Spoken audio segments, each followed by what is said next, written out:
So 13 minutes past 6 on the East Coast. We're digging deeper into this case in Florida that's been getting a lot of talk. It's about Trayvon Martin. We're looking at the track record of the shooter involved in his killing. The local police, also a law that may have allowed this man to shoot Trayvon and still be okay and walk away from any kind of charges.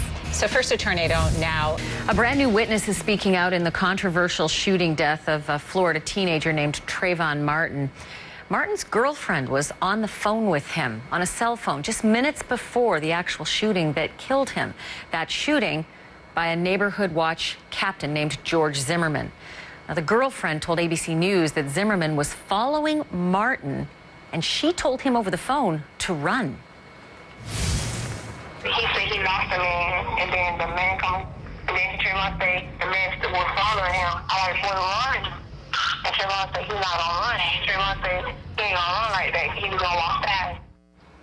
Now, Martin was gunned down just moments later. Zimmerman has said all along to the police that this was self-defense under the Stand Your Ground law. He felt threatened, and he stood his ground, and he fired his gun, and that young man was killed. The attorney for the Martin family says the new testimony actually proves murder instead. Help pursuing Trayvon Martin. And how do we know? Because this young lady connects the dots. She connects the dots. She completely blows Zimmerman's absurd self-defense claim out of the water. It does make a fascinating piece of evidence in this case. However, it's not just a local case anymore.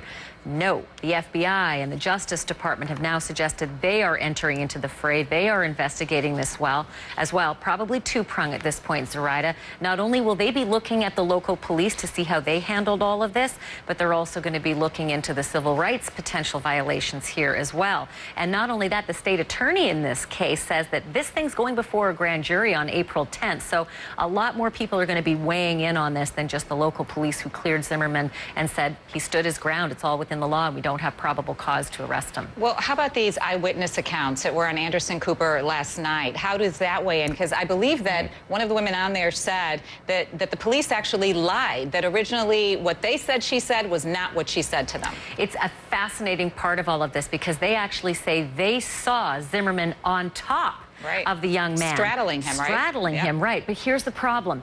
They may have come in somewhere in this melee, but the most important part of the melee is the beginning of the melee, because the law kicks in when you feel threatened and when your action started. Did you feel threatened by someone and make your move, or did someone else feel threatened by you and make his move? And there's other evidence as well. Is that a hard one to prove? Hugely hard to prove. Also, because don't forget, Zimmerman had a bloody nose and blood and grass stains on his back, too. I know, but then there's that face, right, of that 16-year-old boy. That's very powerful emotionally. But you know what? The law is not about emotion. It's by fact.